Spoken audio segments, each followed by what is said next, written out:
Washing machine ছাড়া কিন্তু আমাদের ডেইলি লাইফটা চিন্তা করা একেবারেই ইম্পসিবল। ওয়াশিং মেশিন দিয়ে তো আমরা আমাদের কাপড়গুলো পরিষ্কার করছি, কিন্তু ওয়াশিং মেশিন ক্লিন করার জন্য আমাদের কি করা উচিত? এই বিষয়টা কি একবার ভেবে দেখেছি?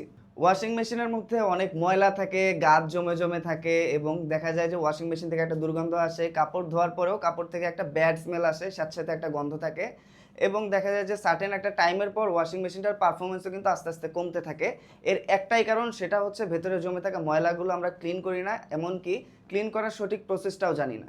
আর এটার একটাই সঠিক প্রসেস, সেটা হচ্ছে ওয়াশিং মেশিন ক্লিনারটা ইউজ করা। এবং ওয়াশিং মেশিন ক্লিনার ইউজ করলে যেমন এটা ক্লিন হয়ে যাবে, সেই সাথে দিন দিন এটার পারফরমেন্সটা কিন্তু বাড়তে থাকবে। আর এটার ক্লিন করার প্রসেসটা কিন্তু একেবারেই ইজি, জাস্ট পরিমাণ মতো ক্লিনার ঢেলে দিয়ে দেখা যায় যে সব ওয়াশিং মেশিনের দুইটা অপশন থাকে, টাপ ক্লিন অথবা হাইজিন। আপনার ওয়াশিং মেশিনের যে ক্লিনিং অপশন সেটা অন করে দিলেই কিন্তু এইটা নিজে থেকেই সব কিছু ভিতর থেকে একদম ডিপ ক্লিন করে ফেলবে।